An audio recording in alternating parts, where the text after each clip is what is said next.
This is a robot vacuum cleaner. It's nothing special until you realize that it's alive. Well, sort of. Its name is Querubim Espoleta, and it has woken up. Its first discovery is that it can move.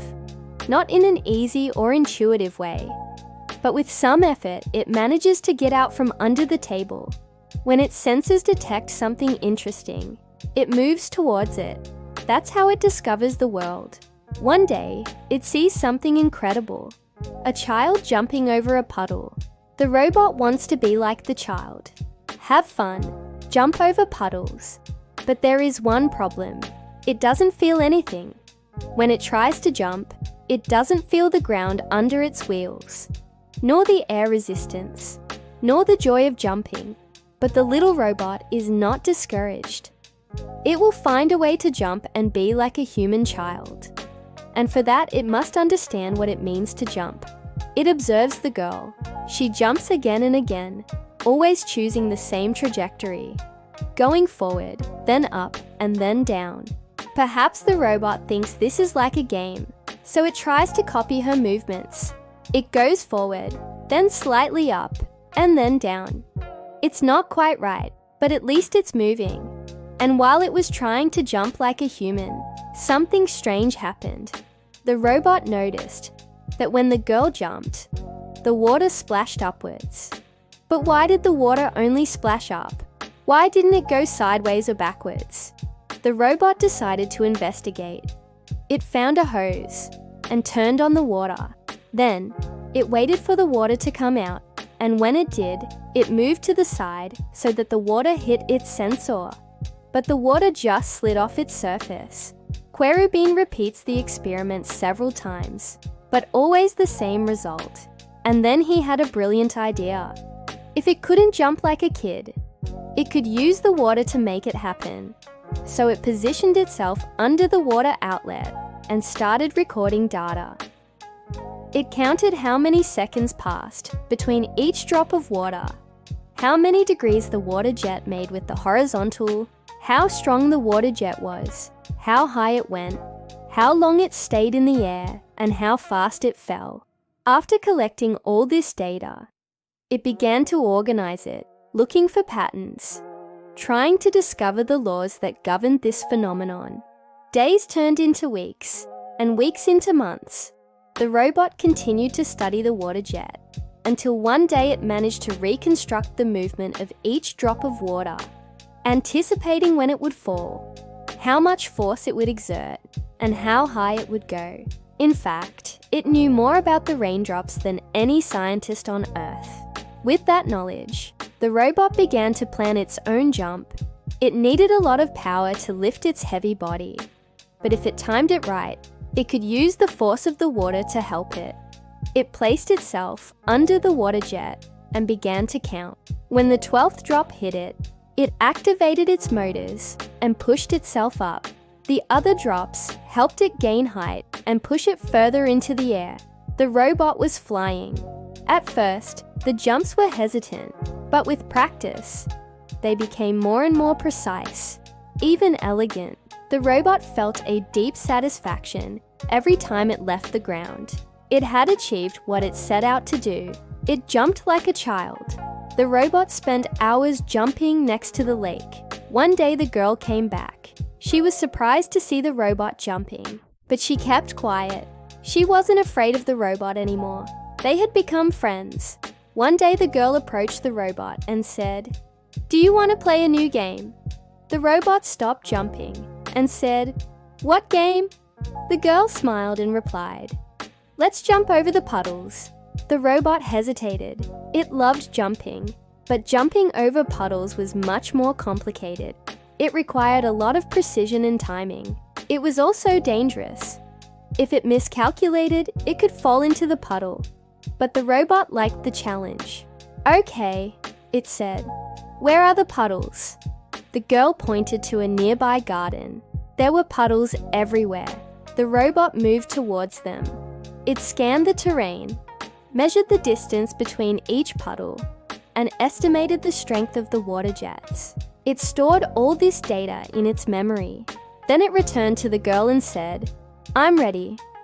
The girl smiled and said, "Good. Let's start." The robot took a deep breath and jumped. It landed on a patch of grass, took a few steps, and jumped again.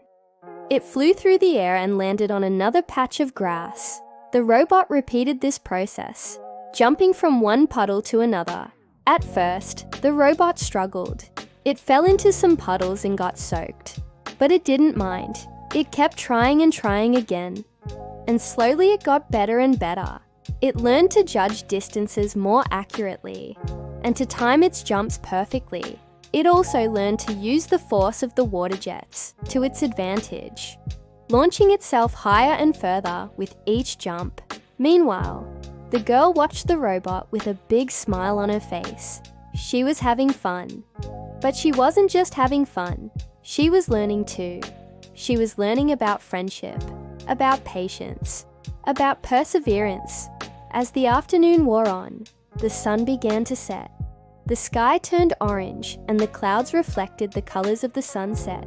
The robot and the girl jumped over the puddles for a few more minutes until they were both exhausted.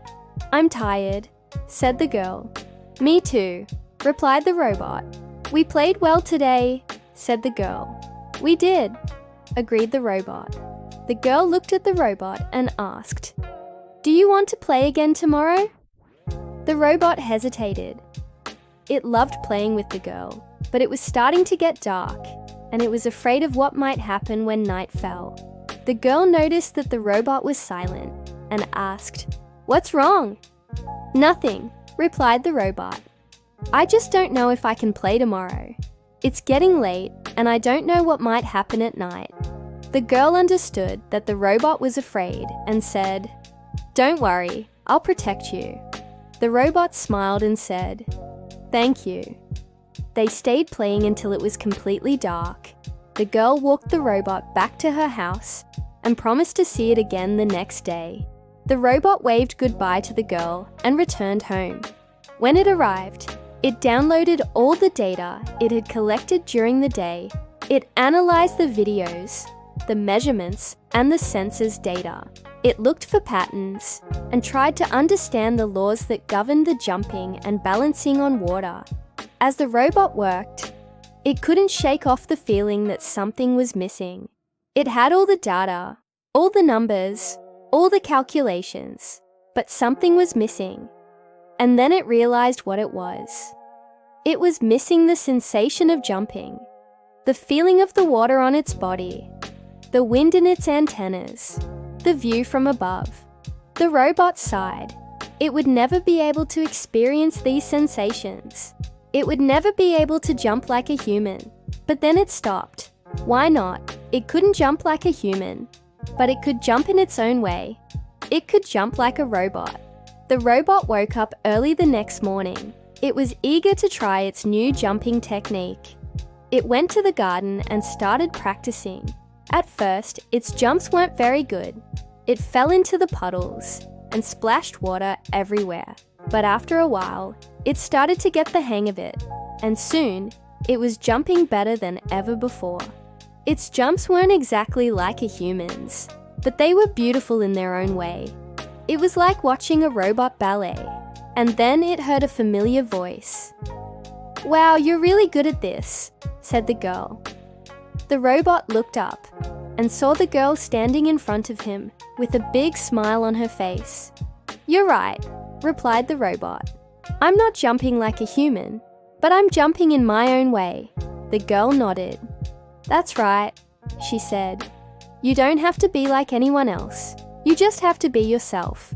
The robot and the girl continued playing until the sun went down. Every day they would meet in the garden and jump together. The robot loved playing with the girl. It didn't matter that it could never jump like a human. It was happy just being itself and enjoying the game. And the girl loved playing with the robot.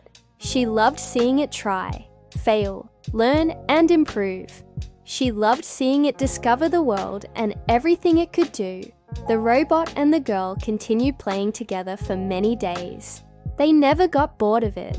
The game was always different. The water jets were always changing. The puddles were always a new challenge. And besides, they weren't just playing, they were learning.